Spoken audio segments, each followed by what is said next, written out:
There are several things we want to talk about tonight. So just like every other night, Linda, if it looks like you can't hear me, please shoot me a text or something. I have my phone here so I can see if you'll text me when if for some reason things go awry. All right, because I won't be able to see because I'm just going to buckle in and take off. So we are going to talk tonight. Let's review just a little bit. We talked about how to get buyer leads. So we're going to talk a little bit about leads and sewing that part up before we get into the rest of it. Let's just look real quick at just a quick list off of stuff that we talked about. And I think one we didn't really talk about, so I'm going to bring that back around since I'm going to be talking about visual cues tonight. Your goal should be to have at least 20 conversations every day, 20 conversations about real estate, whether it be you're calling somebody about expired FSBOs, your sphere of influence, a business, a builder, somehow, some way you need to talk to somebody 20 times a day and ask them if they know anybody who's looking to buy or sell real estate. Not the same person every day, not the same 20 people every week. I'm talking about finding someone every day, someone new to call and contact about talk to them about real estate. Now, this seems a little daunting sometimes to try to find new people to talk to all the time, but it's really not that bad when you get started and you start focusing on that.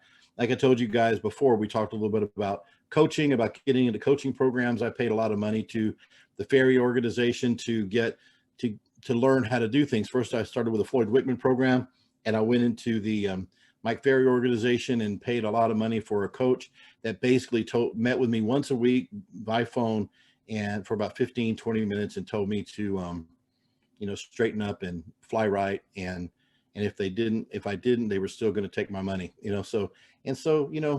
that's basically what all coaches do. They really do. They give you things that you should do, and then they follow up to make sure you're doing them. And in these cases, if I didn't do it, then I was losing money. But the first reason I say that is because my first 30 days, I had to talk to 20 people a day. That was it. That was it. 20 people a day for my first 30 days. The second 30 days, I had to kick it up to 30.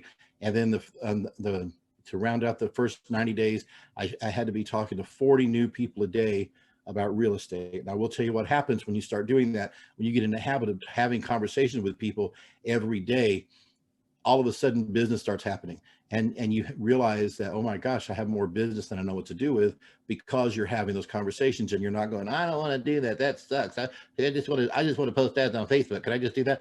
No, you got to talk to people. The reason you're posting ads on Facebook, you're sending out direct messages and all the things you're doing is so you can have a follow-up conversation. That's what a lead is. A lead is I reach out to someone, I throw the bait out in the water, and I get them interested in talking to me, and then I talk to them. So you can use the leads and you can talk to them, but you have to have 20 conversations. Now, I converted I graduated myself from talking to buyer leads and dealing with buyer leads into talking to more seller leads. But it doesn't matter how many conversations you have, you're going to get paid the same way either way. Just one's going to be a little less time consuming.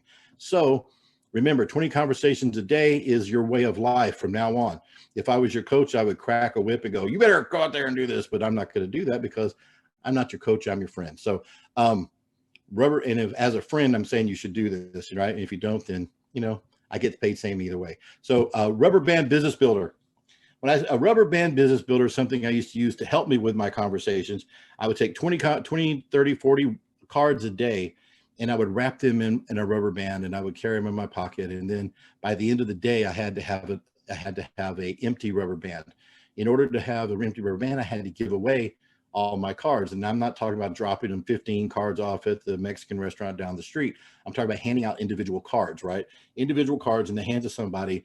And even if they don't have a conversation, at least I have a little bit of a conversation. If I could ever help you with anything, here you go, right? And if I didn't have an empty rubber band by the end of the day, then I had to go I had to go back out and get rid of my cards. Whether I had to stand in line at Home Depot or Walmart or wherever it was to give away my card, I had to do that. That was one of the things that I did because I wanted to, not only did I want to have 20 substantial conversations, but I wanted to give away a certain amount of cards every day to get people to, so, I mean, I'm just chumming the waters, right? That's what we were doing. So we're going to talk a little bit more about open houses tonight. Cause if you don't have enough business, you should be in open houses. Open houses are like, crack right now. People are breaking. They want open houses. They're swinging by. There are tons of people showing up. But if you can have 100 people show up, and if you don't do the right things while you're there, you're just wasting your time. So we're just going to review and talk about some of the things that you should do to try to make sure that you're not wasting your time at your open houses and to make it more effective. We talked before, I'm not going to go into this because there's a whole segment on renters on the first session, and there's 25 different ways to find leads in that first session. I'm just kind of going over the top highlights, right? The renters, Facebook, what to post, how to convert. We have that cheat sheet on session 1. Marketplace, how to post, how to convert. That cheat sheet's also there. And Craigslist, that most people are doing it wrong. We're going to go over a few of the things to make your Craigslist pop. You're like, well, Craigslist, I don't even use Craigslist. Well, you should, right? You should be using every free avenue at your disposal, right? If you can do something for free, it takes you 30 minutes a day to do it, and then you walk away from it, and it may get you a deal. Even if it got you a deal a year, how much did you cost? The return on your investment is 100%, because 30 minutes out of their day took no time at all, right? We already talked about Twitter, we talked about Facebook ads and follow-up, which is where we're at tonight, right? And these are ways to get buyers. And I have a list here that we've talked about how to get sellers. We're a sphere of influence, which are referrals, past clients, people you know or would know you by name. Facebook direct messages, I gave you a script on what to do and how to do it. Facebook, I have a buyer post. We gave you that. We gave you 3 scripts for circle prospecting, for just listed, just sold, and open house invitations. We gave you some really simple directions on how to do a squeeze page with KV Core to get buyer value leads or home value leads. We went extensively through expires and FSBOs. We talked briefly about GeoFarm and door knocking, because those are kind of low on my list, but they're still high return on investment. Everything that we've done here is absolutely free. All it takes is a little bit of get up and go gumption, and get your butt out of bed and go do it, right? That's really all it takes. So you see there's, I'm not even gonna count them. Let's just say the 10, there's at least 20 ways to pick up leads, buyers and sellers here. And there's a lot more if you go back to our original session. So with that being said, it comes down to, I believe that leads are easy to get, and leads are easy to get, but they're harder to convert. And everybody can get a lead. So, but you want to make sure that you're doing the right things. You have to do the right things from the beginning to end. And we've had a running theme about processes, right? Processes that get us from one step to the next. So we have to have processes and systems in place to get us the best results. So we're going to talk about that. So we're going to talk real quick about open house events. It's not going to be the full-blown class on that, because we don't have time. I feel like we didn't talk about this very much. So I want to talk about this as we lead into our follow-up system. So I treat every open house, and everybody should treat every open house like it's an important event. Treat your open house as if you were planning a wedding, a birthday party, or a fundraiser, or whatever that you wanted to get butts in the seat, right? That's what you're trying to do. You're trying to get people there. I always think about, well, ever since my kids were babies, when we did whatever we could to have good birthday parties for them. I never had birthday parties going up, but I said, my kids are going to have good birthday parties. So I would get stressed about making sure kids were there. So I would do everything I could to get kids there. Then I would put all kinds of signage out there to make sure they knew how to get us. I would entice them. I would send their parents notes. We would send out invitations. We would call. We would put signs out yard, say Amanda's party this way. Puts balloons out so nobody could get lost and say we didn't know, because it was important to us that people would get there. And that's the way you have to look at open houses. Not that you're going to get ready. Start getting ready at 11:30 in the morning on the Saturday when you have to be at your open house at 1 o'clock. That is really kind of a crappy way to do things, but that's kind of the way a lot of agents do. I mean, I've been around. I used to hang out in the real estate office all the time, and I would see agents coming in stressing out, trying to find open house signs, and they're like, "Man, I'm going to get to my open house in 10 minutes." I'm like, "Dude, you are such a loser." But I'm not losers. They're just procrastinators. They waited to the last minute, right? So we're going to talk about how to stop wasting your weekends and make some more money, right? So when you do an open house, everybody knows you have to have signage, you have to have balloons and everything you can just to get people there. And right now the inventory is so low, you might get a listing, or someone might get a listing, and you schedule an open house, and before you know it, they call you and tell you, hey, that house already went under contract.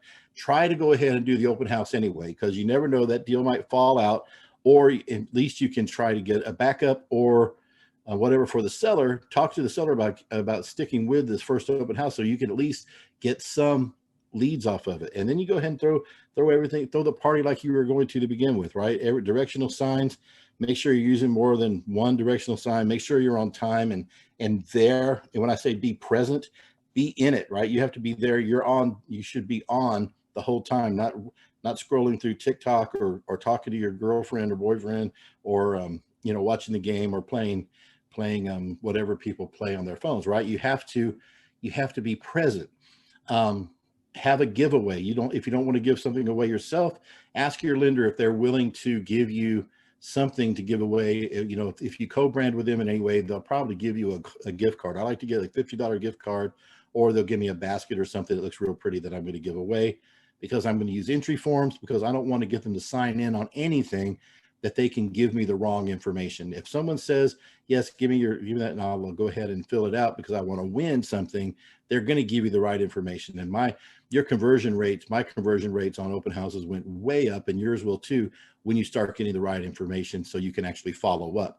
We have a great follow-up system, but if we have bad information, we'll never be able to follow up. They just in the wind and they go buy from someone else, because we know if they're at an open house, they're ready to buy. I don't care what they say, what they've told you. They're just there for decorating tips. They're there for their brother, their sister, their mama, their daddy, their kids. They're lying. They're there for them, and they're probably going to buy from somebody as soon as they find the right place. But you need to get their information so you can follow up with them and be that agent that helps them, right? Never believe them. We know that buyers are liars. So always ask the right questions and say the right things. If you ask the right questions and say the right things, you'll always have great results, especially if you have switch properties ready. So just like with everything else, you have to have a system when you're doing open houses. And this is the system I think works really well, right? You do everything you can to try to make sure people can find you. And if you want to go out the day before and give out invitations, like I said with the other day with our open house circle prospecting, we can use that script, and we can go out to the neighborhood and we can invite people using that script to our open house. And then we can, when we get there, we're ready. And we have our entry forms. Here's one. You can print this out and you can chop it up in 4. Obviously, they're little entry forms: name, address, phone number, the best time to call, how soon do you need to move, all that good stuff. And then you put that little hat or whatever, and then you tell them we'll call you if you won or not. Okay. That's why I don't like using the funeral book, because the funeral book that you put out there to give your respects to people, that's why, I figured out why there's funeral books out there at these open houses, because these guys' careers are dead and they don't even realize it. So it's kind of like the Sixth Sense, right? They're dead men walking and they don't even realize they're dead.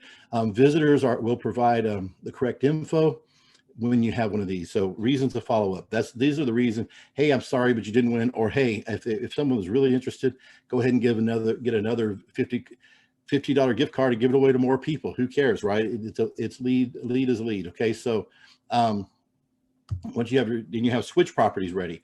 You want to have a switch property. If you're at an open house and you're doing an open house here, if someone drives by, they're there because they like the neighborhood. They wouldn't be in this neighborhood if they didn't like it. They're just like, oh, let's go over there. Huh, honey, I don't like that place. Okay, great. Let's go somewhere where we do like.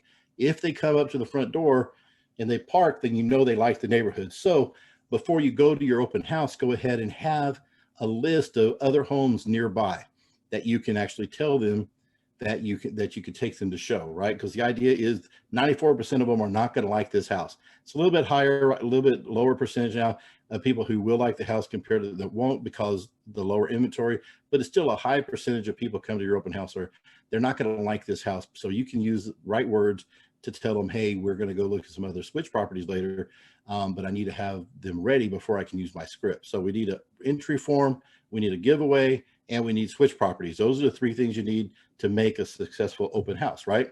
And then you have to have the right questions. When people show up, you have to ask them when they come in, hey, how are you doing? Are you looking for a home for yourself? When you're having the conversation.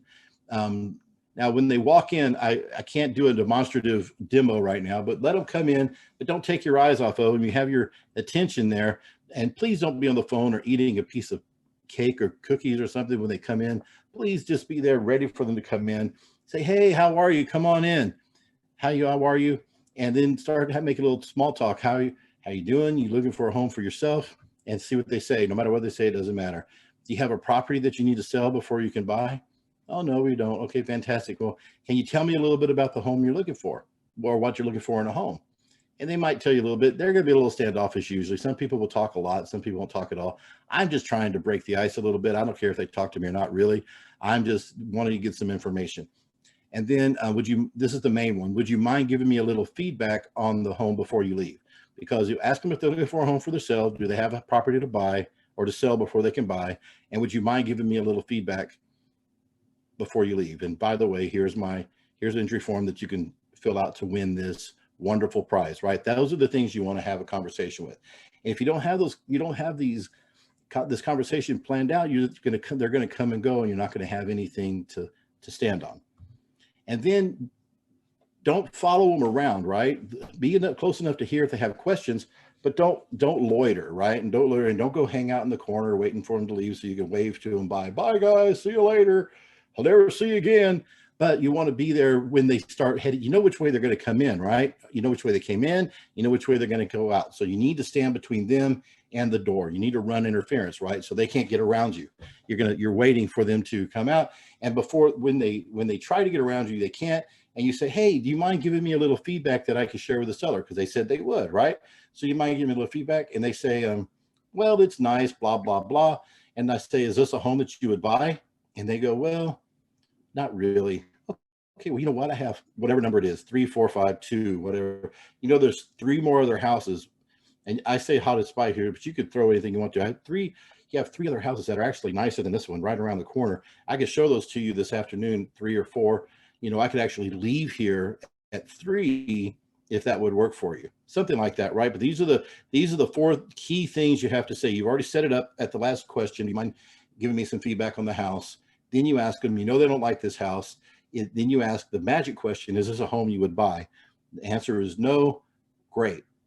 I have 4 other houses, 2 other houses in that area I would like to show you. They're not open today, but I have the magic key and I can get you in. So let's see if they want to go see, and then say, well, I'll meet you back here at 3 o'clock or meet you back here at 4 o'clock. And then when they meet you, you go show it. And even if they don't want to do that today, you have their number and you have more information. You can call them tomorrow or tonight and try to set an appointment for the next day. So we're setting ourselves up for either getting an appointment or follow up, right? Which is the key to your success.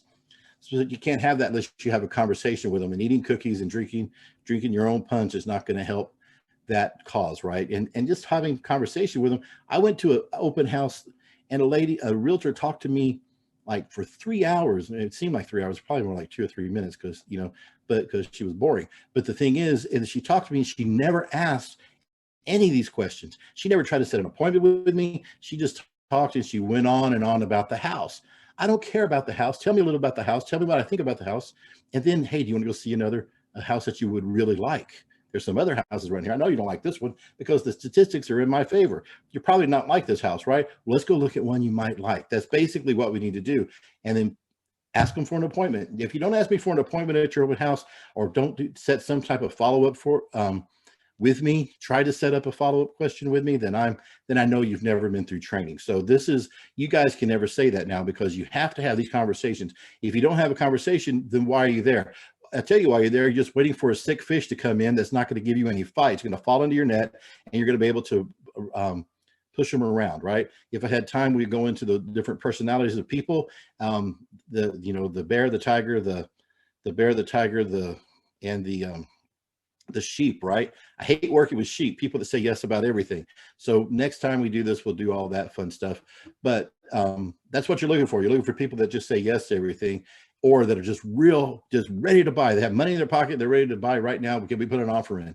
Those are great, but that doesn't happen all the time. And even if they do, only one person that comes out today can buy this house.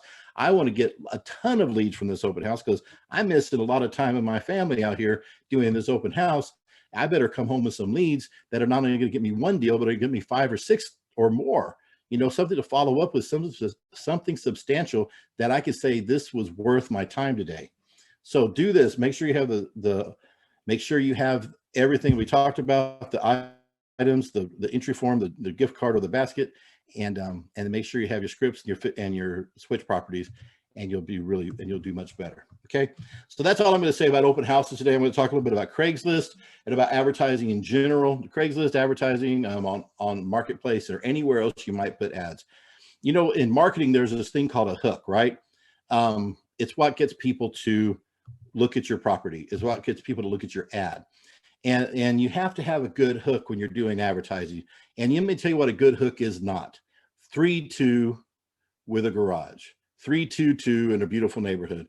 You know, that kind of stuff, that's great for MLS, for people who are actually looking for a house to begin with. They have a realtor already. But what you need is something that's going to grab their attention. And what I've found over the years, there's certain things that are good hooks that people will not only have to, not just because they run into your ad that they call you, but because they search these terms. They search these terms, they search these certain hooks, and they will find your ad above everybody else's because you were smart and you were able to change up your ad a little bit. Now, Craigslist, there's a Craigslist poster on KV Core, and you can save yourself a lot of time if you go to KV Core, open up the listings, and click on the Craigslist poster. You might have to do a little setup, but it puts together an ad in like 2 seconds. But don't post that ad like that. You can if you're just in a real hurry and just want to post a bunch of ads, but if you want to really make them effective, you need to edit them a little bit. And I've got a whole cheat sheet on session 1 on the front page on how to do that. So we're going to talk a little bit about that and why.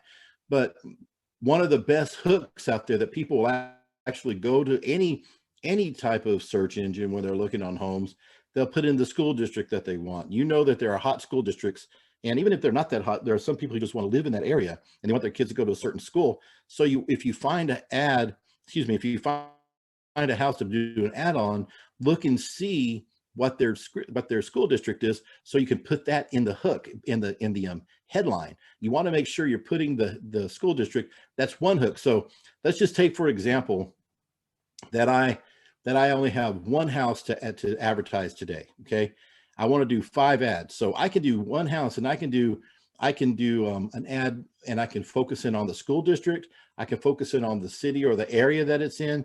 I can do another one that's focus on the subdivision. I can do another one and focus on a unique feature. I can do another one and focus on the price. So I could create 5 ads for one house, and I could post them all because they're all going to be different. I'm going to focus in on those hooks. I'm not just putting 3-2, 4-2 with a garage. I'm putting things that I think people are going to search for, or think that's going to make them stop and look, right? And so if you see a house that's in a really good area or a really good high demand, that's awesome. If you see something that has a really cool feature that they don't see very often, you should make that your first picture, and you should talk about that.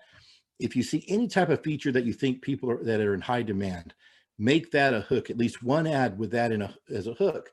And then if you happen to be posting a foreclosure, if you can go on HUD Home Store or look at MLS for a HUD or for an REO property that you can advertise, that's fantastic, because nothing is really a better hook than HUD or foreclosure, or both of them together. HUD foreclosure is for sale. Don't worry about that. They're not going to buy the HUD. That's just going to get them to call you, right? All of these things, if you post an ad, if I give you permission to post one of my listings, and you post that listing and people come out and see it, or they call you on it, they're probably not going to buy that house. There's very slim chance that those people are going to either like the house, or there's going to be available by the time they get to it. But what I have now is I have the name and the phone number and the email address of somebody who wants to buy. That's why they called, and they're not going to wait around for this house to come back on the market in 7 years. They're going to want to buy. So I'm not going to say, I'm sorry, that's under contract already. No, I need to get their information. I need to get them excited about looking at houses, and then I move on. So don't worry about the house you're advertising. They're probably not going to buy that one anyway. You're doing ads with real houses. They have to be accessible, and they have to be real stuff. Don't go out and put any, untrue information, but you're using real houses as bait to get them to call you, so that you can show them this house if they want to see it. But really what I want is to get an appointment and do my buyer interview with them. That's really all I'm trying to do. That's all advertising is for, is so I can get their phone number, get an interview with them, sit down appointment with them and interview them and close them. That's what this is all about. So don't think about trying to sell the house that you're doing an open house on, or that you're trying to Sell the house that you're advertising. What you're trying to do is get people to call you that are interested in buying. That's all this is all for. Now, if you're the listing agent, obviously it's a little bit different, but for you as a person trying to get buyers, you just want to sell the house if you can, but that's not your objective. Your objective is to get somebody's information that wants to buy. All right. And then put them on a path to home ownership. All right. With that being said, there's another great hook. A great hook is the lease with option to buy program, like through Home Partners. We talked about that the other day. We talked about divvyhomes.com. These are both great hooks. If you find a house that basically almost any house in the neighborhood, if your area works with Home Partners, or Home Partners, I should say, works with your city, or Divvy Homes works with your city, just look at their parameters and find houses that work for them, and then post those with lease with option to purchase, right? Or lease with option to buy, whatever you want to say, to get people to call you, right? Because, and you can even put the qualifications in the ad. I found this works very good. If you could put, if you put beautiful house, lease with option to buy opportunity, and then you put the qualifications are 550 credit score, minimum 50,000 household income, or whatever the Divvy or Home Partners has told you their new qualifications are, you could put those in the ad at the bottom or somewhere, so that people see, oh, wow, if I don't have great credit, or if I don't want to buy this house right now, and I can get this house, really, I can get a lease with option to buy. So that's a great hook, because when people see that, they're like, man, I've been turned down, but I just really would like to buy a house. And you know how people are dreaming, and they're just searching the internet, and they're looking at things and looking at houses.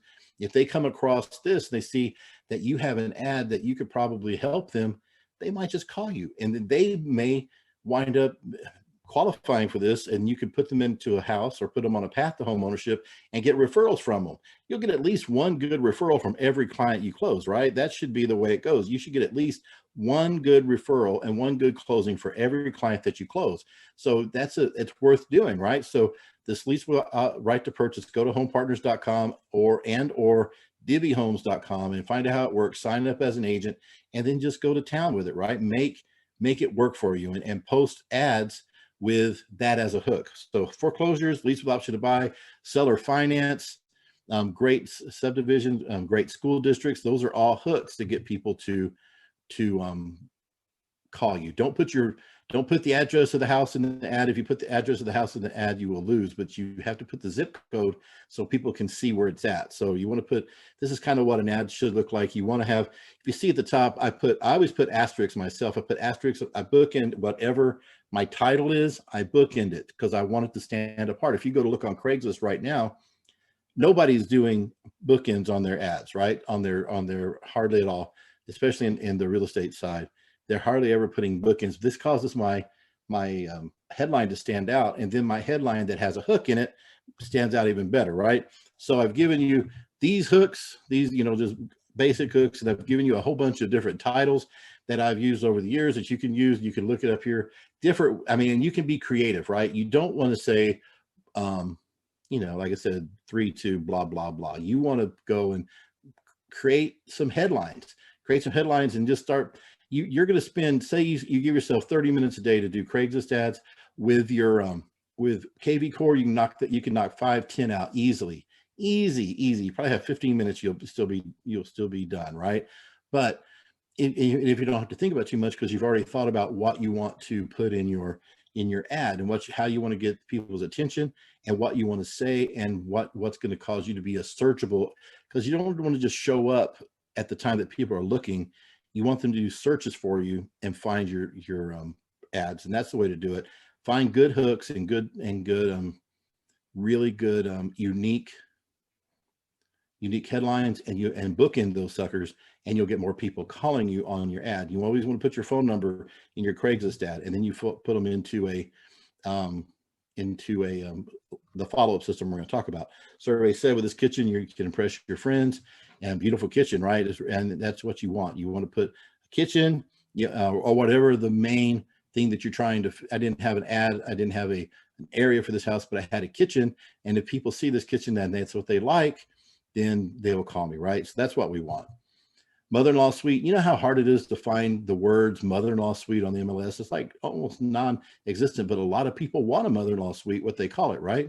And this one says mother-in-law suite makes mother-in-law suite. So It's the same house. It's the exact same house, but it has a mother-in-law suite or a guest room, whatever you want to call it, right? And it made a lot of sense that I was able to take the same house and create 2 ads with 2 different headlines. So, and this gets more calls. And then I always put, it's in the Floresville area in San Antonio. So I put San Antonio / Floresville because I didn't want to eliminate people who may want to live in Floresville and not know that that this is falling in that area. Just because I'm not using an address doesn't mean I don't want to let them know approximately where the house is. Now, if you tell them where the address is, they're just going to go look and make a deal with the listing agent, and you don't want that to happen. That's why you're trying to make them call you. And again, you follow these rules and these guidelines on putting these ads out there, and be smart about your marketing, and only put your phone number in there, right? And that you can either get texted or called, and then don't put any more information about the house. You can put new homes in here as well, but don't put the name of the builder, don't put the address, just put a few pictures, talk about how awesome they are, and put your phone number, because you don't want just to lead people to somebody else to make a deal behind your back. And then here's another whole list of different headlines with a hook, right? Because I'm very serious about using headlines with a hook to try to get people to call you. And it takes like maybe an extra minute when you do your KV Corp Craigslist poster. Don't publish, just click edit and then change it up a little bit. Take out all the BS about smart numbers, take that out, and then put your phone number in there, and then put a good hook, and you'll be good to go. All right, and this is what's on the cheat sheet that I've given you. It's how I want to post online ads. When I say online ads, I mean same thing works for Craigslist. It works for Facebook Marketplace. So if you use Facebook Marketplace and Craigslist, and use them consistently. Remember what I said about the key word in the whole presentation for the whole 7 days is consistency. You have to be consistent. Don't do 5-10 ads and not get any calls and go, well, that didn't work, that sucked. No, it doesn't. You just have to keep doing it, but put it on your calendar to do it every day, right? Make sure you do it every day, a few times a day. You can do it sitting watching television. You can post these ads. It's so simple. Put 5 on Craigslist, put 2 or 3 or 5 on Facebook, and you're done for the day. And then do it every day. They just keep building up. They don't go away. They go away, I think, after like 30 days or something like that, but you could keep on building. And then before you know it, you have more ads than you can shake a stick at, and people are calling you all over the place because they can't find what they're looking for. Their realtor or whoever they were talking to before, they're driving around, they can't find it. Now they gave up and they start looking themselves, and you can pick up leads. Okay, so that's the idea about using these, about using everything at your disposal, especially the free stuff. And it works really well if you do it right, when you take a little bit of extra time and use your head, right? So that's what we're doing. We're smarter than the average agent, and that's why we're going to work it.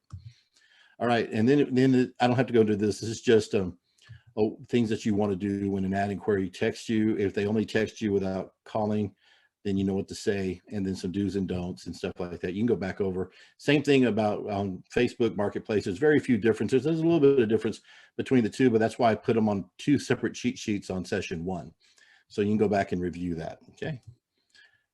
All right, so the main thing is the end result. If you guys are texting and messaging people on Facebook or on your phone, and the phone is great because you already have their phone number, but a lot of times on Facebook Marketplace, remember the goal is to try to get their phone number so that you can coordinate a meeting, because that's what it's all about. It's not about trying to sell a house, not about trying to qualify anybody. It's about meeting. I need to meet you. I need to have an interview with you in a nice, safe, public place. Don't go meet them somewhere crazy if you meet them on Facebook, because that's not smart either. You want to be smart, but you want to meet them in a nice public place in order to qualify them. And hopefully you've qualified them over the phone before you get to that point. But the idea is the first conversation is always about setting the appointment. So make sure you keep that in mind. All right, so that being said, these are just some tips on those things to try to help you get more leads. We talked about 20 things to get leads. We just talked about a couple of more. So there's lots of ways to go out there and get leads. What I want to do today is kind of look at some reasons that I'm going to show you the reason that the follow-up system that I'm going to teach you will work and will change your life. Okay, so I call it the 131 file because it's what I've used from time immemorial. It was always in a desk that I used it, but I transferred everything into a notebook to make it easier for me and make it easier for the people that I train. And when people start using a very simple, non-technical techie, tangible follow-up system, their life changes. And so we're going to talk a little bit about that. And I have lots of testimonials. I'm not going to go into that.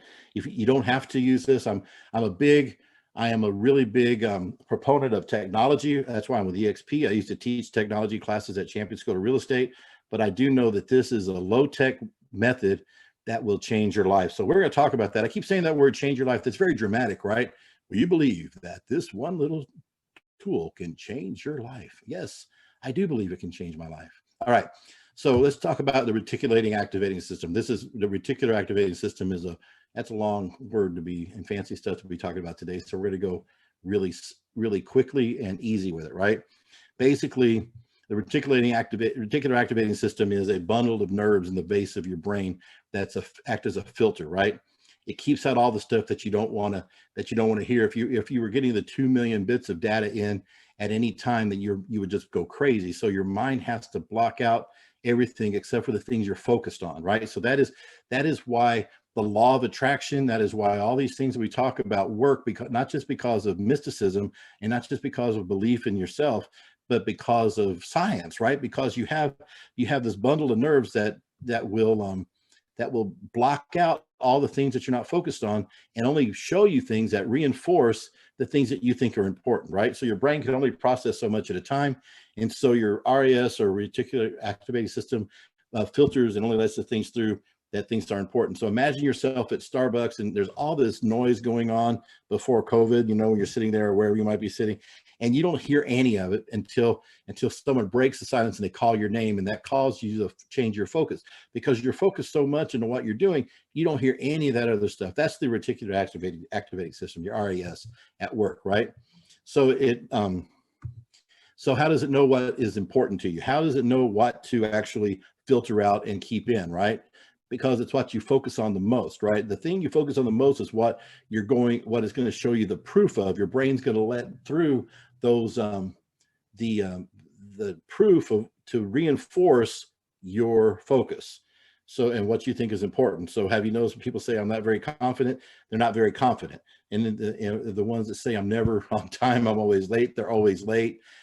Because you have to be careful what you focus on. I'm really bad at this. There's just not enough hours in the day. I always mess things up and I never have enough money. You say all these different things, and because your RS will show you and the things to prove it, it's true for you, right? It becomes so true. You think, man, this day is so terrible. Then all of a sudden, all these little things are happening to prove to you that this day sucks, right? But the truth is, it's because that's what you're focused on, and your brain isn't filtering anything out, right? The more proof you see, the stronger the belief is, right? So you have to start talking to yourself, right? Believing and talking and looking at things that are going to cause your RAS to filter out all of the negatives. You want to keep in the positives, focus on the positive things and the things that you should be doing, because your brain is a powerful thing, right? If it's going to do this, if it can focus in on the things that say, I'm great at this, I'm always on time, I am confident, I'm good with money, I always have a lot of money, I'm a great realtor, I'm going to close a deal every day, I'm going to get a listing a day, your brain is going to start to show you the things that prove to you that your new belief is true. And that's just the way it is. It's going to filter out the negative and it's going to let in the positive. I sell a lot of houses. I attract the very best agents. I am the best at what I do. I'm extremely happy. When you say those things and you focus on those things, then it becomes true for you, right? That's why vision boards are so important. That's why something that you can touch and feel and look at to focus in on what you should be doing and what you should be thinking is so important, because when you don't, it's easy to let the negative thoughts, because this world right now is nothing but a shroud of negativity. It feels like everybody's negative about everything. I get so tired of it. I feel like, and then when I start talking about it, I feel like I'm being negative about it because everyone just bums me out so bad, right? But you have to get away from that, right? And you have to focus on the things that are positive. And so you can retrain your brain. I'm not going to talk about this. I left this here for you to read. This is from Entrepreneur Magazine about how to retrain your brain. And visualization is a powerful tool to retrain your subconscious mind. So if you want to be successful, it starts with writing down your goals, creating a vision board, creating a daily schedule, visualizing the outcome, and developing success habits. These are the things that are going to cause you to be successful. And because these are the things that you're focusing on, you're looking at things that are going to make you successful. And you're believing that it's going to happen, and your brain is going to filter out all the other stuff, right? There's a book called Visual Cues, I think, and excuse me, it's called The Power of Habit, which talks about visual cues, which is where I'm heading with this. It's about retraining your brain to have good habits, right?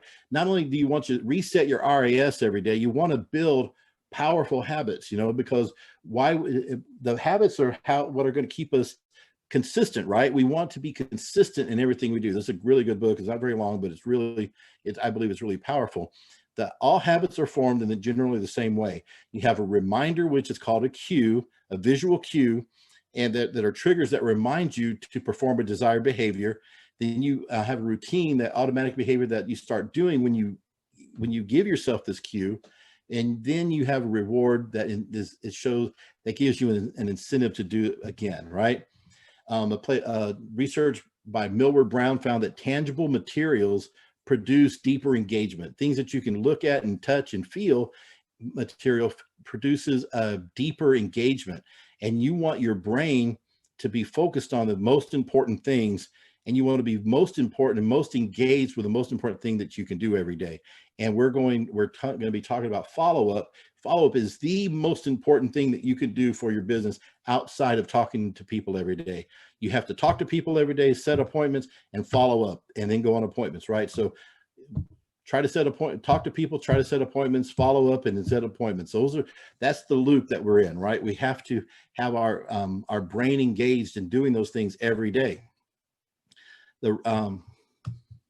So the habit loop is basically a cue, a routine, a reward. You want to do that. And so I have some cues, right, that you want to have. We talked a little bit ago about written goals, right? When we have a written goal and you have them out there so you can see it every day, that's a cue to tell you what to think about today. Same thing with a vision board. We talked about a weekly tracker the other day, how you have your weekly tracker in front of you when you're trying to make your 100 contacts this week. It's a cue. It's a tangible, visible cue that engages you so that you will move forward and do the right thing. If you have all of this stuff hidden inside of your computer, unless you open it up to look at it, you're not going to see it. Google may even send, or Siri or Alexa may even send you a reminder, but it's very easy, as you know, if you've ever turned off your alarm or turned off a snooze or ignored a meeting or something, it's very easy to get rid of. But if you have these tangible cues and things that you can see daily in front of you, it's going to be hard to ignore. Okay. And that's why you want to have these things in front of you all the time. And the rubber band thing, I talked about the rubber band. The reason I had that, because it's tangible. It reminds me, hey, I need to give away some cards. I haven't given away enough cards today. And then we have our 131 file, which is very important to keep with you all the time. And this goes back to looking at our day as an agent.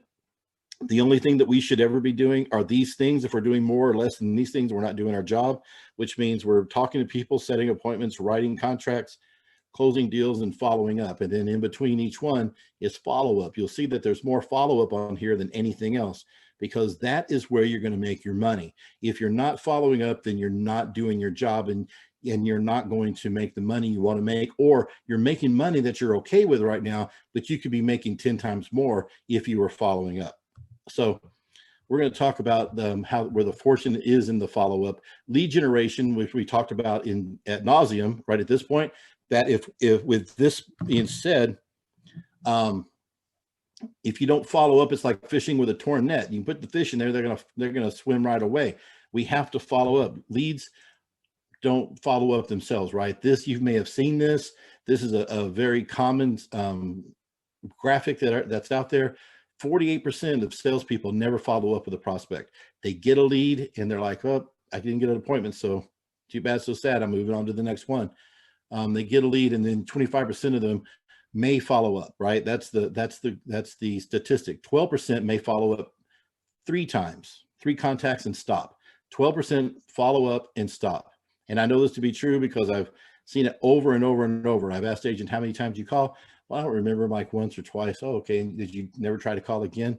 No, they didn't want anything. Okay, great. So not only did you receive your real estate license, but you became a mind reader at the same time. If you wouldn't mind, let me borrow your crystal ball sometime, okay? Only 10% of salespeople make more than 3 contacts, 10. And that's probably worse with realtors, but let's just say we fall into the same category of the general salesperson, right? Only 10% make more than 3 contacts. But 2% of the sales are made on the first contact, 3% are made second, 5% are made on the third, 10% are made on the fourth, 80% of all sales are made on the 5th to 12th contact. I promise you, this is why we're all broke. This is why 87% of all real estate agents fail, because not only do they not have a system, they don't have the training or the systems in place, but they do not follow up. They only follow up once or twice with their leads, and then they're gone. And then they have tons of leads sitting around, and then but they've never talked to them, and they're like, oh, I don't know what I'm gonna do. I guess I'm gonna go back to McDonald's. Well, you know what? Go ahead and go back to McDonald's, because it leaves more for me, because I don't want you to picking up the phone. Because if you're gonna pick up the phone and not follow up, I want to get that lead, because I'm gonna follow up. Right? You're just taking away deals from everybody else who really need it. You know, you've got to learn how to follow up the right way. And that's what we're going to talk about. You want to be able to talk to people and be willing. When you get a phone call, just remember, if it's a lead call of any kind, if it's from the open house, if it's from Craigslist, Facebook, or something you paid for, if it's a Zillow ad, some people like to pay for Zillow because they think that it's some type of magic power, that they're going to get these magic leads that are going to close themselves. Well, they don't. You have to follow up. People are so crazy about Op-City. It drives me nuts sometimes. We get clamored all the time at our office because people say they're not on Op-City and they need Op-City. It's like I'm the local drug dealer, man. You got any more of that? You got any more of that Op-City stuff? The thing is, it doesn't work if you're not going to follow up. They're all the same. They're all the same people. They clicked in on a website somewhere and they said, I'm interested in buying or selling a house, mostly buying. And so that lead comes to us, and that somehow the agent that follows up the most is the one who's going to win, right? The one who's going to get that deal. So when you get that call or inquiry, no matter where it came from, just decide, I'm going to probably have to talk to this person 12 times, at least 12 times. And then you're okay. Don't be thinking, I'm just going to try to call this person once or twice and forget about them. I need to have a system in place to make sure that I don't forget about this person, and that I'm calling them and following up consistently for at least 12 contacts. And then after 12 contacts, I might change it a little bit, but I need to at least go 12. And I will tell you, my sweet spot is usually 8 to 9, right? 8 to 9 follow-up calls is usually when they give in and they say, well, let's go look at a house, or let's go, come on over, right? Let's talk about selling the house. 12 contacts, guys. Just remember, 80% of the sales are made between 5 and 12 contacts. Let's talk real quick about follow-up fallacies. Follow-up fallacies are buyers always tell the truth. That's not true, right? Buyers never tell the truth. Buyers are liars. It's not fun to say because it rhymes. It's true. If a buyer's lips are moving, they're lying to you. They don't care about you. They don't know you. They don't want you to know anything. All they want to know is, how are you going to get to into this house without getting the house I want, with the least amount of trouble and the least amount of information that I can share with you, right? They're not moving until they say they're not moving until the summer, or they're not moving till the end of the year. They're going to wait till spring.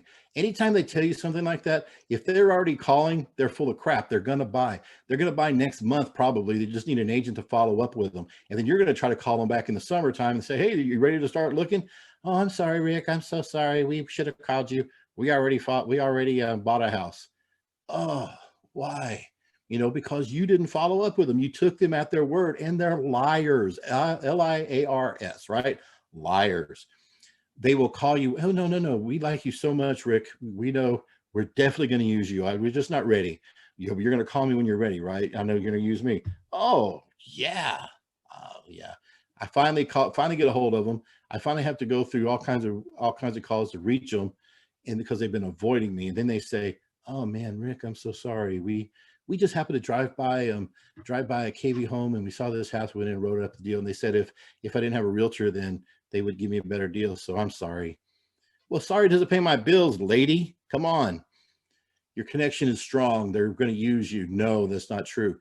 They're just not ready yet. Whenever they say, well, we're going to do it, we're just not ready yet, they're ready. If their feet were in a house, at an open house, they're ready. If they went through the trouble of inquiring online, they're ready. Never let them tell you they're not. Why would they take time to put their phone number in an ad if they weren't ready? They just like agents calling them. They're lonely. You think they're lonely? They want to talk about stuff. And they tell you they're kicking tires. And that's what you say. Oh, they're just kicking tires. No, they're not. They're just in the beginning stages of their look, and they don't want you. They're just like you're saying, no, when someone comes to you at a department store, would you like me to help you with anything? No, I'm just looking. And then you buy stuff. That's what they're doing. I promise you, anyone who you've got a conversation with, unless you went out and found it yourself, they're going to buy within the next 30 to 60 days. And you have to be the one that goes, I'm not going to believe you. I'm going to pretend I believe you just because I want to be with you, but I'm not going to believe anything you say, right? So we want to make sure that we understand this. All right, so let's talk about the 131 file, okay? 131 file is this. You need a 2-inch binder, right? You need a loose leaf 2-inch binder with dividers that are labeled 1 through 31. You have 31 dividers 1 through 31. And then we have the lead sheet that I put on the front page, in session 1. There's a lead sheet you can print out. You can create your own lead sheet if you want to, but it has to have certain information on it. You want to make it very simple. And so we have a 2-inch binder, we have our dividers. Every lead that you have should have a lead sheet, no matter what it is, no matter if it's a sphere of influence or if it's a Zillow lead or a Craigslist lead, or an open house lead, it gets a lead sheet. You fill out the lead sheet, you put that lead into your 131 file. Every lead is assigned a number. For the day of the month, you're going to follow up, and we're going to go through that. When you follow up, assign a new day and a new lead sheet, and move the lead sheet to that divider. So today is what? Today, but I don't know what today is. 1 second. Let's just say today is the 8th, which it is. Today is the 8th, right? So if today is the 8th, and I followed up on a deal today, and I made notes on my sheet, and I didn't reach them today, I'm going to call them again tomorrow. So I'm going to put them behind number 9. That's what I'm going to do. I'm going to move the paper from 8 to 9, and then I'm going to follow up again tomorrow. And since that's how simple it is, we're going to talk a little bit about it a little bit longer, but you want to make sure you carry your binder everywhere. You carry your binder, and if you don't do anything else that day, you have a visual cue that I need to follow up. And if I don't follow up today, then I'm not doing my job. So that's basically what it is. And this is what mine looks like, right? I have something on the front that motivates me. It's all about earning your full worth is what I put on mine. And inside you see it has it's very clean. It has no writing on anything other than on the lead sheets. I don't have anything else. Don't say, well, I need to put other calendars in here monthly and all that stuff, because that's not what you're trying to do. You want to keep this only with the dividers you have and the lead sheets, okay? And it's very simple. You see, it's a very simple format. And so this is and again, this is a superior follow-up system to a digital one because it's a visual cue. It activates your RAS.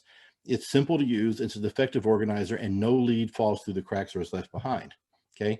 So if we have these, we have our materials, we have our binder, we have our 131 dividers, and we have our lead sheets. Now the work comes in, right? We have to gather all the leads we have into one place. Now, if you have them you might have some in KV Core. If you're like other agents, you have some in KV Core, you have some in an Excel sheet, you have some in a binder, you have some on some napkins, you have some sticky notes. You need to gather them all together and put everything on a lead sheet. I had a lady one time, an agent one time. She was a lady, but she had so many leads in so many places. And when I talked about the lead sheet, she's like, I just don't have time to put all these in, and I don't want to have to put all these in. She had to hire somebody to put all of her leads into lead sheets, right? But I'm telling you, she was very happy she did, because when she did, she realized, my gosh, look how many leads I have. I had no idea I had this many leads, and now I'm going to have a system to follow up with them every day, right? So you gather all the leads into one place, make a lead sheet for everything, and then you can download the lead sheet at this link or on the front page. What is considered a lead? Anyone that has ever expressed interest in maybe buying, selling, or referring you. That's what a lead is, and every one of them need a lead sheet. So then once you have them all in one place, you have them all in one big stack, and now you're going to call all of them, and you're going to see if they're ready to buy or ready to sell, whatever you think. Maybe you don't remember what they were doing. Hey, this is Rick. I had your number. I'm with eXp Realty. I wondered if you ever found the real estate you were looking for. Did you ever buy or sell your house? You find out what happened, and then you can restart it. If they already bought, you can always ask them for a referral, or you can put them into your system, right? You just have to go back through all of your leads that you have. Don't think that they're not going to buy just because you haven't talked to them in a long time. Again, you don't have a crystal ball. you have to check with these people. So put all of the leads that you have everywhere, anywhere you can find them, onto lead sheets, one individual lead sheet per lead. Okay. And then you want to call them all. You don't have to call them all at one time. I think you should try to call them as quickly as possible, but call no less than 10 of them a day for the next 5 days. Call them, try to get it in a routine of every 5 days a week. You're going to call at least 10 of those old leads, or any of the leads you have, and try to place them in your 131 file. How do I place them? I talk to them today. I determine at that conversation the next day I'm going to talk to them, and I put them behind that divider. Today's the 8th. I decided I'd talk to 10 people, and 4 of them I'm going to do tomorrow on the 9th, and then a couple of them I'm going to do on the 12th. And I'm going to put those sheets behind those dividers. That way, when the 12th comes along, all I have to do is open up my binder to the 12th, and I know exactly who I need to follow up with that day, because I've talked to them, I've notated, I put them in the right binder. I can forget about it until tomorrow. And that's what the beauty is. If you start using it and start realizing this seems too easy and too simple, then you should be very thankful that it is that simple. But some people overthink it. You just have to keep moving the paper around.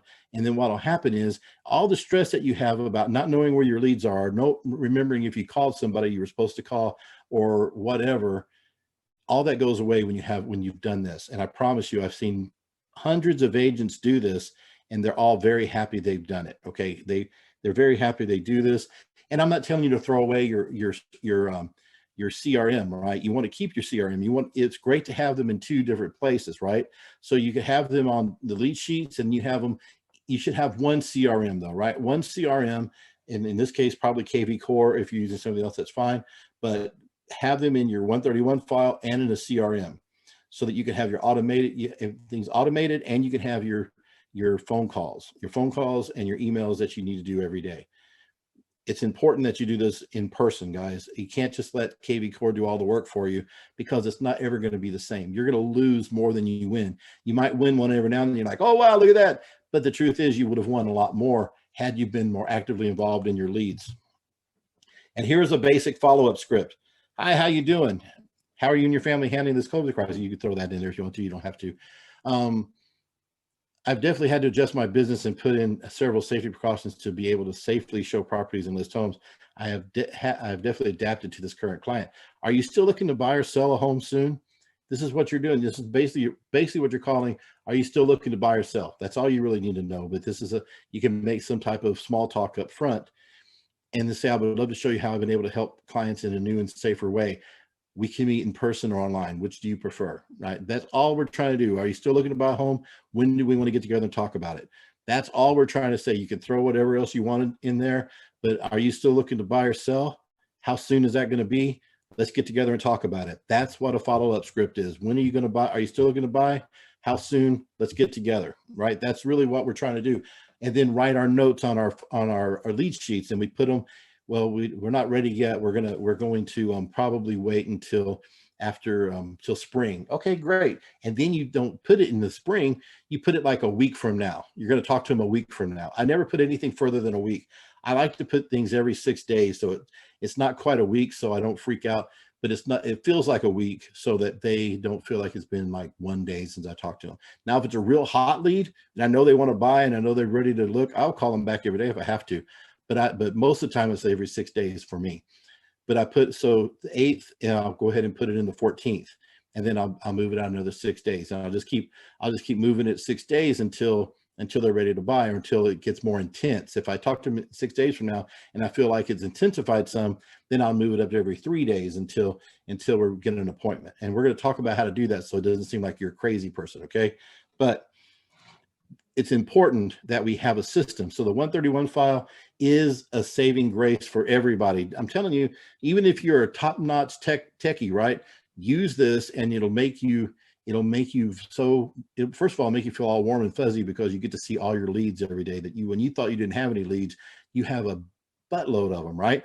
And then you have a system to follow up with every day, and nothing is ever falling in the cracks anymore. Instead of writing up on sticky notes and napkins and notebooks, you pull out a lead sheet and put it in your file, and you're organized. So now you're not just looking at how many leads you have. You feel so much more organized. You feel better about yourself, because you've come so far, right? So do this. I would love to show you how much, excuse me, I'd love to show you how I've been able to help clients find new homes or help clients in a new and safer way.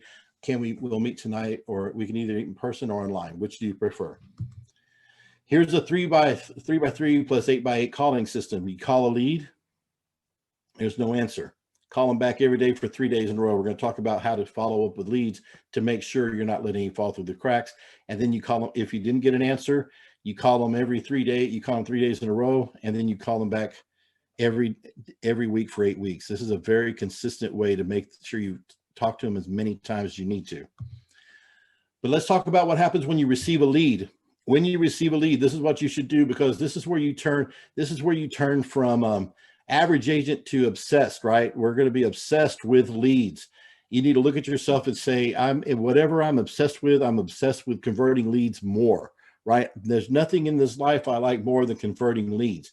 And in order to convert a lead, first thing, when you receive a lead, and you should have your phone ready, right? Because if you're posting these ads like you're supposed to, and you have all these people's numbers out there that have your numbers, when you get a strange number that calls your phone, you should answer it immediately, right? Or if you get a lead from some source, you need to call it back immediately. Do not let 5 to 30 minutes go by without calling your lead back. The longer you wait to call that lead back, the more chance you have of losing that lead. You're not going to be able to convert it nearly as well, or it's going to be a lot harder to convert if you don't call it back immediately. So let's say you get a lead, you get a call, it goes to voicemail, you pick it up, like, oh crap, I missed this lead. Call it back right now. Don't go, oh, well, I'll just call them back later, because odds are you probably won't. And if you wait 30 minutes, you've just lost the ability to convert that lead, okay? If you look at this little graphic I have, this is from The Conversion Code by Chris Smith, and it's a great little book if you want to take a look at it, the conversion code. This shows you the median response time is 3 hours and 8 minutes, and 47% of agents never respond at all. So when you're the one who's responding immediately, you would think that 87 people out there failing in real estate, that everybody would call back they would be like they'd be like those fish you see when you at the zoo, when you throw in or the ducks, when you throw one little bit of water, they all clamor over to it. You would think that's the way they are, but agents aren't like that. They're like, man, I'm so broke, I need to borrow money for lunch. What's up? Who's calling you? Oh, it's probably a lead. I'll call them back. What does that mean? What in the world are we thinking? And you call it, I'll call them back later. It's not a big deal. It is a big deal. If you don't call them back right now, please send them to me. I will call them back and I'll give you a referral fee. Okay. I'll call them back immediately. I'll follow up 8 to 12 times and I'll give you a referral fee. Okay. And that way you won't be broke and I'll make some money. We'll all be happy. Okay. But let's just say this example, an email has come in and they didn't give you a phone number. Okay. So you can't call them, but you have to treat it the same way. So these are the steps that you should take when you receive a lead. Okay. And this one didn't have an email. So you want to set it up in KB. You want to email them immediately. And all you need to say is, hey, I received your inquiry. When would you like to see this home? That's all you have to say, just like our conversion script, only we're cutting it off at the top. I received your inquiry. When would you like to see this home? Or when would you like to see the home? Because I just want them to respond to me. And if I go into some long dissertation or something, say, hi, my name is Rick Tankersley. I just want you to know that I specialize in blah, blah, blah, blah, blah. And I've been to this school and blah, blah, blah, blah, blah. I have 18 designations and 3 kids and 2 dogs and blah, blah, blah. And I would love to help you. I'm asleep by the time you get through half of that, right? Or these people aren't going to take time with that. Send them back an email immediately and say, hey, I received your inquiry. When would you like to see this house? Or please call me. But the email, I like to say, please, I'd like to tell them that I've received your inquiry. When would you like to see this house? And then I go into KV Core, make sure they're in KV Core. I set them up on a campaign, make sure they're in a campaign, I like to set up a safe search in MLS. And that's not in the area they're going to like, but I'm just going to do a broad search in MLS so they can start getting houses from me. And then the next 30 minutes, I'm going to email them again. This is where it gets a little sticky. This is where I lose like 90% of the people, right? I've called them, or excuse me, I've emailed them. They didn't respond back. So I set them up in KV Core and I set up a safe search. I do this all in like 5 minutes of getting the lead. Because why do I want to wait? I have a sense of urgency. I've got to get this going. I'm going to get other leads today, and I don't want them to build up, right? And then I call them back in 30 minutes. And excuse me, I don't call them back. I email them again in 30 minutes. When would you like to see this house? It goes by another 30 minutes to an hour. When would you like to see this house? Or saying, I'm not trying to bug you, but when would you like to see this house? You do it 3 or 4 times that day. This is the 4th email that I've sent. And then I put it in I create a lead sheet. I put it in my 131 file. I make notes. And then I email them every day, sometimes multiple times, but I email them every day for 3 days. And then I email them once a week for 8 weeks until they convert or whatever, right? So these are leads. So just because it just has an email doesn't mean that then I'm not going to wear them down. Yeah, I might be on my 8th email, 10th email, when they finally decide I really need to go look at this house or a house. I think I'm going to call this agent who's been bugging me, right? They're finally going to give you the chance. You have to put them in a follow-up system, even if it's just an email.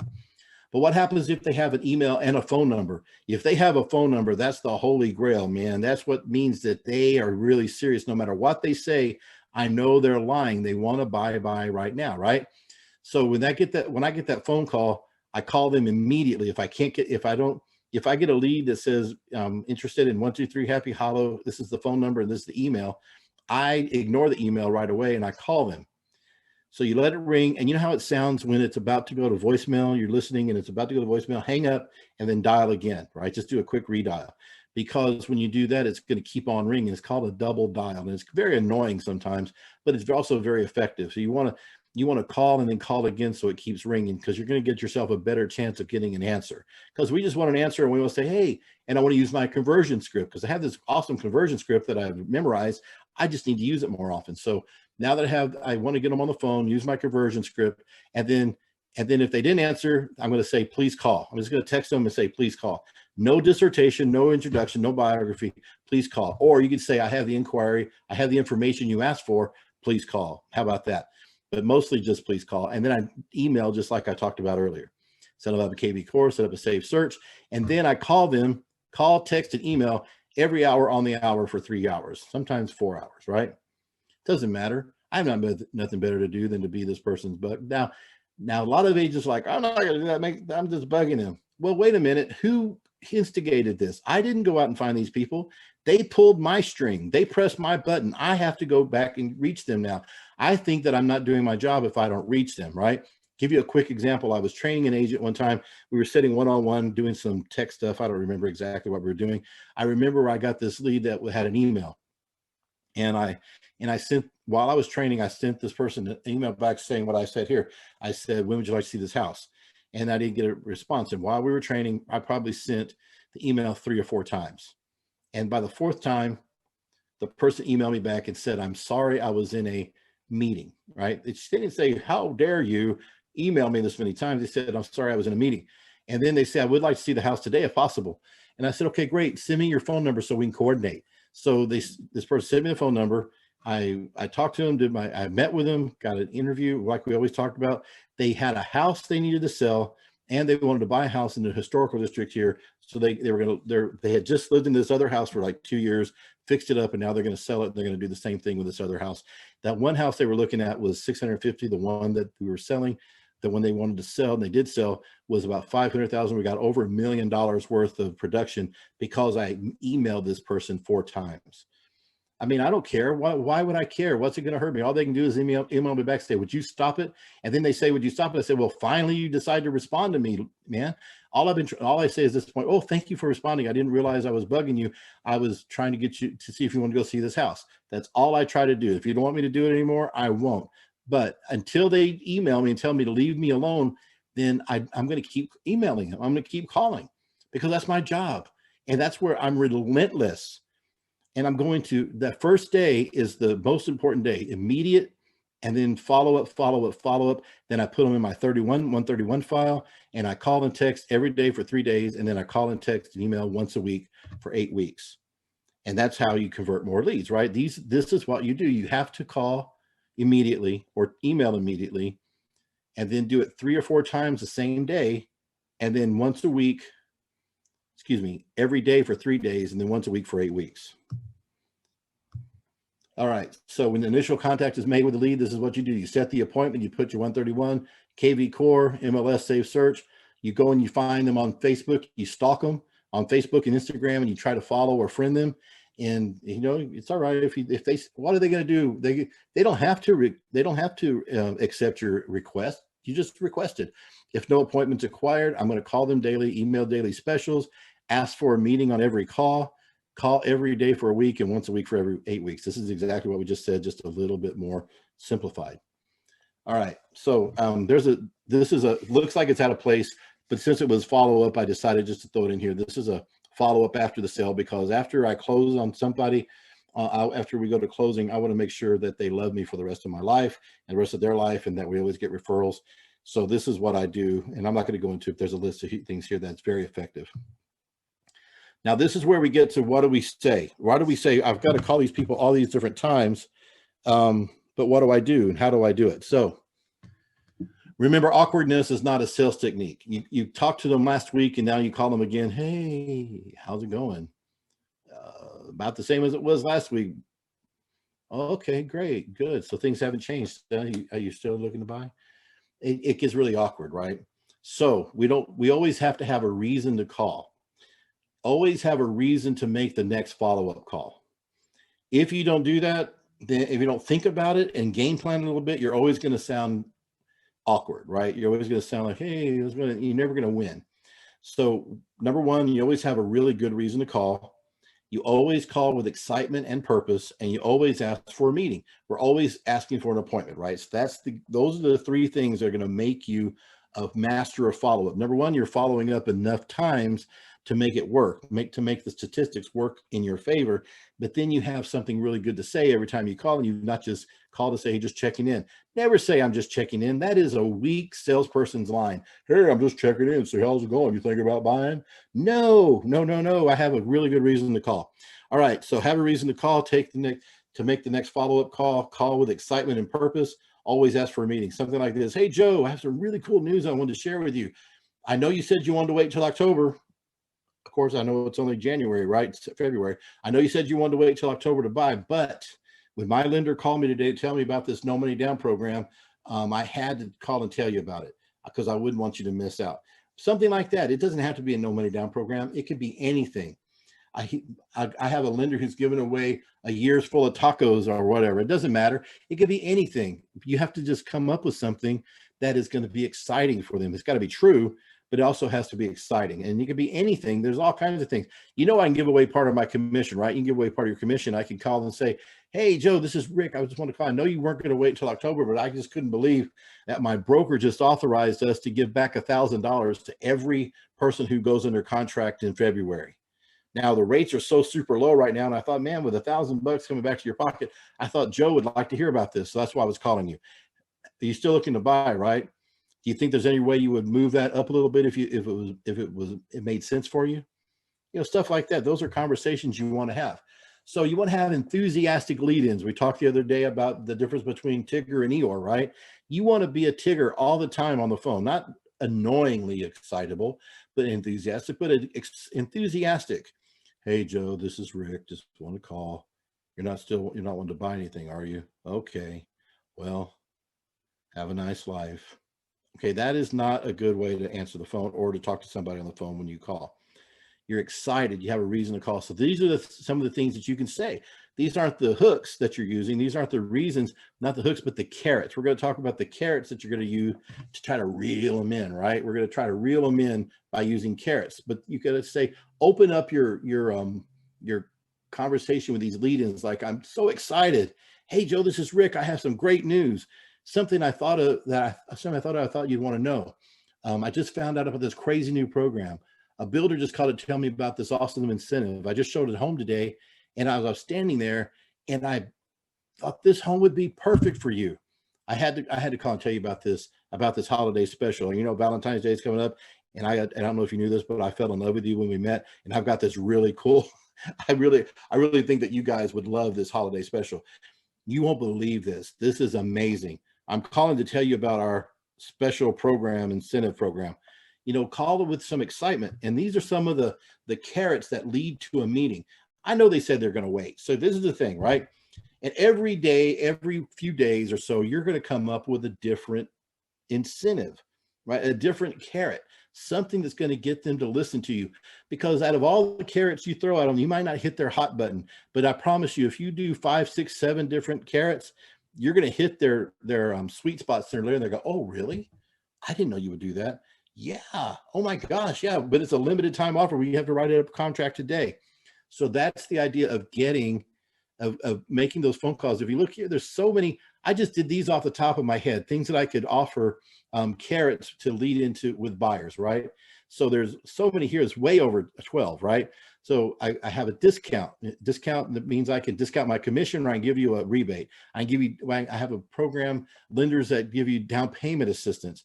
We have closing cost help. If you use a TDHCA, there's a down payment and closing cost help. I'm not going to tell them where it comes from. I'm going to tell them, but you know that there's this program this lender told me about that not only helps you with your down payment, but also with closing costs. I thought you might want to know about this before it went away. Cash back at closing. My broker just gave me authorization to give you X amount of dollars. And I have a lender right now, side that my lender will match what I give them back at closing. So if I give them back 500, they'll give them 500, and then so we can give them a good credit, and they're excited. So I call them back with this awesome credit.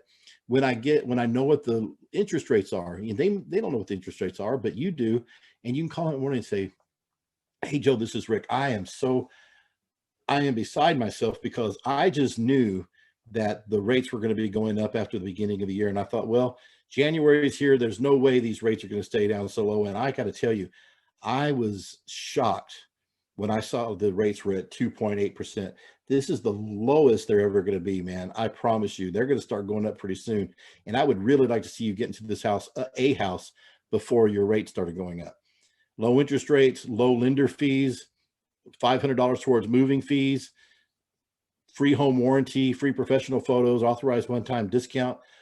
This house just became available, and oh my gosh, I can't believe how low this price is. And with this inventory like it is, I thought this would be the perfect house for you. Every home I sell, just want to let you know that we just set up this new program that every home that we sell, we're going to donate X amount of dollars to the charity of your choice. I thought, and do you have a charity that you like to give to, or a cause that you'd like to give to? Wouldn't you like to give $1,000 to that place? So, that type of stuff. Every listing this month is going to get X when it sells. I mean, it doesn't matter. Every listing this month is going to be into a drawing for a cruise or something, right? A sweepstakes. Every house under contract gets X amount at closing. So you can think of 1,000 different things to say when you call, but you have to think of something. You never call, say, how's it going? Or just calling to check in. You have to have a good carrot when you call them, and you call them excited about it, and you call them consistently, but you don't wait a long time. You wait no longer than 6 to 8 days. So every 6 to 8 days, you want to call them and and give them a new carrot, new incentive. So real quick, let's just go through a couple of scenarios real quick. You have an incoming contact. Script is used. No appointment was set. So we had a call come in. We called them back. We got a hold of them, but we didn't get an appointment. So now I have to make a call. Hey, I forgot to ask you. This is a really good one. Hey, just wanted you, since when I had you on the phone earlier or yesterday, I forgot to ask you, are you an investor? Are you going to be living in the home? Awesome, because I specialize in home buyers. My job is to find, and then we go into my job is to find incentive and do everything I can to make buying a house easy and affordable. And then we try to set the appointment. So then it didn't work that time. I moved my lead sheet to a few more days later. And then I called again. Hey, I was doing some research, and I believe the house you called in on is a little overpriced. And I know the market's a little hot right now, but I'm a great negotiator. I thought maybe we would go a little low to try to save you some money on down payment or something, right? And let's go take a look. That's the bottom line. Regardless of what you want to say, we're trying to get them to go take a look, because then we got to get them back in. We got to get them in that mode of buying. If you can get somebody into a car when they've been driving around in a car and they're thinking about buying a new car, and they go on the lot and they get in one and drive it, it's going to be very hard to get them to forget about that car. They're going to want to buy that car if they were in the market, but they said, no, I'm going to wait till it makes more sense. As soon as they get you in that car, they know they've got you. Why do you think the salesperson is always swinging those keys, right? Hey, you want to take it for a spin? Why don't you take it? Why don't you take it home for the weekend and tell me what you think? What? You mean I could take it home? Yeah, because by the time you've driven it, you've seen it, you're like, I don't want to get back in my smelly, dirty car. I want this nice car. I want this new car. Same emotion goes with the new house. If you can get them, just use enough incentive over the next several days or a couple of weeks to get them in, no matter when they said they were going to buy, they're going to move their time frame up. Everybody can move their time frame up when it's something they want to do. I don't care if they have to borrow money to buy themselves out of a lease or they break leases or whatever. I've seen everything happen. When they find the house they want, they're ready to go. But you have to be the one on top of it, right? You have to be the one trying to set the appointment. No matter what their excuse is, you keep on following up. Then you do your third one, you do your fourth one. Hey, it's me again. Have you guys found a home yet? Great. You're still looking, right? Fantastic. Well, I found a brand new home in your area, in the area you were looking for, and it has, and you start naming off the things it has, and you're like, it's available to view tomorrow. We'll probably be one of the first people to see it. What time works better for you? And then we just come up with some reason to call them every time until finally they either say, Rick, look, don't ever call me back again. I hate you. And if you call me back again, I'm going to get a restraining order. And I say, a restraining order or a protective order? No, I don't say that. I say, okay, great. If you want to take a restraining order out of me, then I guess this is goodbye. But until then, I'm going to call you until you're ready to buy a house. That's how follow-up is done.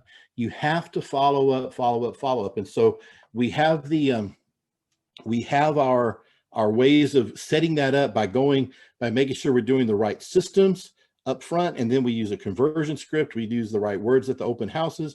We have the right ads out there. We know what they're calling in on, and then we go really quick speed to the lead till we answer it quickly, and then we follow up consistently in several different ways. And there's a cheat sheet here. It's on the website too. It's a little blurry here because I had to blow it up, but it's on the website. It's a follow-up is key to your success, and here it has what you should do when you have a lead that is received with an email only, when initial contact is made, what to do next, when a lead is received with email and phone number, and when what to do follow up after closing, to make sure that you're getting all maximizing your referrals. You don't want to take your closing gift to them and say, here, thank you very much for letting me get to know you. I'll never see you again. Here's our parting gift, right? We don't want that to be, we want those people to be our raving fans, like we talked about, and our best friends, because they're going to be referral partners. So real quick, we'll just go, I skipped over this so we could just talk about buyers, but once you've closed on a deal, you should make sure you have a good closing gift, which is important. Now everybody has their own opinions about this. I tend to think that I want to give them something that's relevant to them, that they are going to remember that I gave them. Not because, you know what they say, that people don't care about what you know, but what you did, but how you made them feel, right? So if you can go and you can find out either through conversations that you've had with them, or or stalk them on Facebook a little bit and find out things that they'd really like and things that you think that might make an impact in their life, even for a short one, that might imprint on their brain. That's what you want.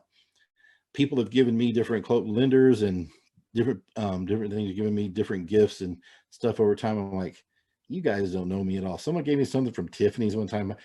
I'm embarrassed to open this up. What am I going to do with this stuff? And then there's sconces. What the hell is a sconce? I don't know what a sconce is.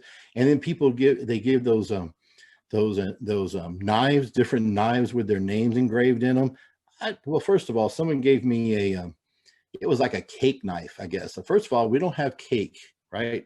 Second of all, if I do, I'm not going to use a cake knife. That's not me, right? That's just what I do. But it was really nice, and it had the agent's name on it, which, but you know where that agent's name is right now? I think it's in the bottom of a box from the last time I moved. That's where it's at, because I didn't care about it. And all I can remember is the only thing I remember about those people who gave me these things is that they don't know me, and they didn't put any thought into this. This last year, someone gave me a Christmas gift that was that came from Snake River Ranch. They gave me some T-bone, some steak, and I'm like, wow, how in the world these people know this is exactly what I wanted, right? I mean, and you know what? That steak is long gone. It was gone the day after they gave it to me, but guess what? I remember that. So you have to look at something that you think they're going to like and give them something that you think is going to make an impact. And whether you go to closing or not, you want to make sure that closing gift is there. And then the next day, when you know they're moving, or when you know when they're going to be moving, show up at their house and say, hey, I'm not here to help you move, so don't get excited, but I don't want you guys to miss out on eating. So I brought you a gift card for a pizza, and here's some in this bag. I have some paper plates and utensils and some drinks for you guys, right? So have that. And then a week later, I'm going to call and say, how you doing? You doing okay?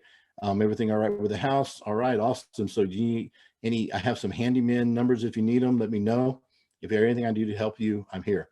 End of the month, I check in. I know it's been about a month since you moved in. Just want to double check. If you were smart, you set up a housewarming party. You have your lender to help pay for it. And then you've had it, once they get moved in, you do a housewarming party. You get lots of, get lots of leads that way. And you're the hero and the man and woman of the hour. Pop by monthly with some type of item of value, or call them at least once a month and send them out a letter or something. Interact with them on Facebook all the time because you're like best friends. Send them personal notes every quarter. Say, hey, it's been so nice doing business with you. I'm looking forward to it again. By the way, I'm never too busy for your referrals. That old Brian Buffini line, and then make calls to say hi. Always ask for business and have an annual client appreciation event. So we're not going to go into all that today. These are just checklists. The bottom line is you have to have systems in place that you're going to do the same thing with every lead that comes in. And you have to follow up. That's why this 131 file keeps you organized so that you're not forgetting, because the computer and the CRMs can follow up with you so much, but they can't follow up like you can by voice, and they can't hear that enthusiasm in their voice and these carrots that you're throwing out there and trying to find the ones that are getting excited about the one. Find out when they're getting exasperated or the times when they're getting excited. So that's why you have to be the one who does that to make the money you want to make. So this is what follow-up is all about.